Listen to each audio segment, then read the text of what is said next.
فخلال 10 شهور واقل من 10 شهور كنت وصلت للمثالي 57 واقل من المثالي كمان. انا اسمي نور، عندي 34 سنه، كنت 107 ودلوقتي بقت 57. استاذه نور بقى لها تقريبا داخله على سنه عامله العمليه، نزلت اكتر من 50 كيلو من وزنها زايد، نزلت نص وزنها. اتعرفت على الدكتور عن طريق البرنامج الدكتور على القاهره والنيس، ورحت العياده. خدت القرار بصراحه في اقل من يوم، يعني انا مشيت من العياده لقيت نفسي واخده قراري اصلا. يعني كنت بعاني من حاجات كتير قوي، مشاكل في ظهري ومشاكل في المعده. وقت ما خدت قرار العمليه كان وزني 107، فخلال 10 شهور واقل من 10 شهور كنت وصلت للمثالي 57 واقل من المثالي كمان. بجد يعني انا من احسن القرارات اللي انا خدتها. طبعا اكيد فرق معايا حاجات كتير قوي صحيا وشكليا وكل حاجه. يعني مع الدكتور محمد بصراحه باكل كل حاجه، بس بكميات اكيد بسيطه يعني جدا، مش حارمه نفسي باي حاجه. وقت العمليه خدت اسبوع بس، يعني اللي هو راحه، لكن بعد كده مارست طبيعتي، حياتي، شغلي، نزلت بيتي، كل حاجه. يعني حياتها اختلفت تماما،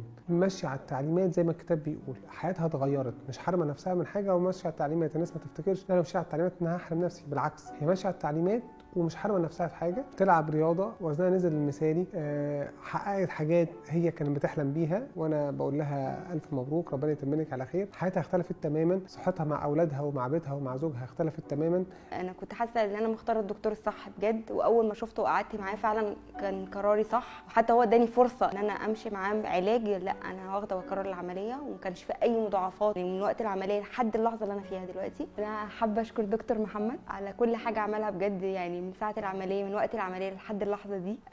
ليه شكر كتير كتير جدا جدا، لان انا وصلت لكل حاجه انا عايزاها ومحتاجاها. وفي خبر كمان حلو قوي قوي انا اصلا يعني كنت بتمناه من سنين واتحقق بعد ربنا على ايد الدكتور محمد. فالحمد لله، يعني الحمد لله، احسن حال دلوقتي واحسن صحه واحسن شكل وكل حاجه. يعني انا مبسوطه جدا وبشكرك جدا يا دكتور محمد، وميرسي جدا جدا جدا على تعبك معانا. وبجد يعني مفيش مره طلبنا حضرتك او بعتنا مسج ليك الا لما بترد علينا ومتابعنا. شكرا جدا للفريق اللي عمل معاك، شكرا للفريق الطبي من اول المستشفى لحد كل واحد في العياده، بجد بشكره من كل قلبي. مبسوط جدا باللي وصلت له، ودايما يا رب من نجاح لنجاح.